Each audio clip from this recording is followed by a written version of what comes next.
প্রথমে তোমাকে অনেক শুভেচ্ছা, অভিনন্দন। তুমি এখন কলেজে পড়াচ্ছ, এটা সত্যি জেনে আমার ভালো লাগলো। এবং দ্বিতীয় যে প্রসঙ্গটা তুমি বলে, পলিটিক্সে তুমি থাকছো, পলিটিক্স নিয়ে পড়াশোনা করছো, যদিও বা মানে তুমি পলিটিক্স করে এসেছো তার আগে দীর্ঘদিন, তো পলিটিক্যাল একটা প্র্যাকটিক্যাল নলেজও তোমার রয়েছে।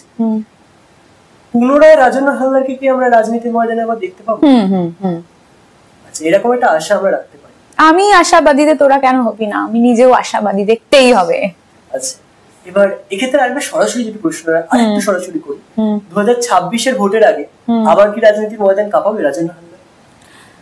এটা মানুষও জানতে চাই। এটা অবশ্যই একটা সবাই জানতে চাইছে। আমি কিছুক্ষণ আগেও, তোরা আসার আগেও কয়েকজন এসেছিল ইন্টারভিউর জন্য, তারাও একই প্রশ্ন করেছে।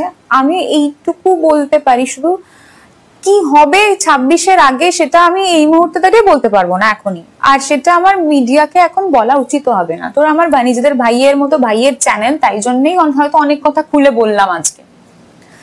সেটা এখনো পর্যন্ত বিবেচ্য বিষয়, কিন্তু এইটুকু বলতে পারি যে অবশ্যই রাজনীতির ময়দানে আছি, রাজনীতির ময়দানে থাকবো, এবং 26-এর আগে আছি, 26-এর পরে রয়েছি,